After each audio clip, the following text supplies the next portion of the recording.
మీ అందరికీ ఉదయకాల శుభములు. కీర్తనలు 125:3. నీతిమంతులు పాపము చేయుటకు తమ చేతులు చాపకుండునట్లు భక్తిహీనుల రాజదండము నీతిమంతుల స్వాస్థ్యం మీద ఉండదు. నీతిమంతులు పాపము చేయుటకు తమ చేతులు చాపకుంటున్నట్లు అంటున్నాడు. నీతిమంతులు పాపం చేయాలని భక్తిహీనులు చాలా ఆలోచన కలిగి ఉంటారు. ఎందుకంటే నీతిమంతులను ఆ నీతిమంతమైన జీవితం నీతిమంతులు జీవించడం ఈ భక్తిహీనులకు ఇష్టం లేదు. ఈ భక్తిహీనులు వీరిని నీతిమంతులను మరి అనేక విధాలుగా వారు ఆశ చూపి లొంగ తీసుకోవాలనుకుంటారు, ఆశలు చూపిస్తుంటారు. అందుకే దేవుడు మాట్లాడుతున్నాడు, తమ చేతులు చాపకుండునట్లు తమ చేతులు నీతిమంతులు భక్తిహీనులతో చేయి కలపకుండునట్లు, భక్తిహీనులతో నీతిమంతులు తమ చేతులు చాపకుండునట్లు, వారి చేతులు కలపకుండునట్లు. అందుకే భక్తిహీనుల రాజదండము నీతిమంతుల స్వాస్థ్యం మీద ఉండదు అంటున్నాడు. రాజదండం అనగా భక్తిహీనుల యొక్క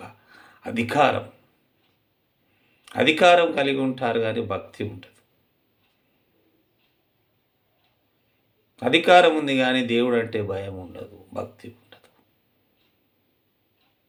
రాజదండం మాత్రం వాళ్ళ చేతిలో ఉంటుంది.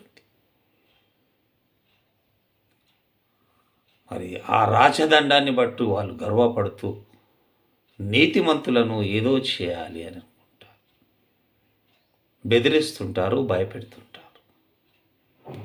ఆ రాజదండం అనే అధికారం ద్వారా మరి దుష్టుల అధికారం రాజదండం. అందుకే నీతిమంతుల వారసత్వంపై అది ఉండదు అని దేవుడు మాట్లాడుతున్నాడు. నీతిమంతులకు దేవుడు తోడుగా ఉంటాడు, నీతిమంతులను ఆయన ధైర్యపరుస్తుంటాడు. నీతిమంతులకు ఆయన దేవుడు ఆలోచనలు ఇస్తాడు, నీతిమంతులకు ధైర్యాన్ని ఇస్తాడు. ఆ నీతిమంతుల మీద అధికారం అనేది భక్తిహీనత కలిగిన ఒక రాజదండము. నీవు భక్తిహీనుని కానీ నీ చేతిలో ఉన్న అధికారం, నీ రాజదండం పనిచేయదు. దేవుడు మాట్లాడుతున్నాడు, నీతిమంతుల స్వాస్థ్యం మీద అది ఉండదు, ఎప్పటికీ ఉండదు. అందుకే దేవుడు నీతిమంతులను ఆయన ఎప్పుడు చూస్తుంటాడు. నీతిమంతుల మీదనే ఆయన తన కృపను ఉంచుతాడు.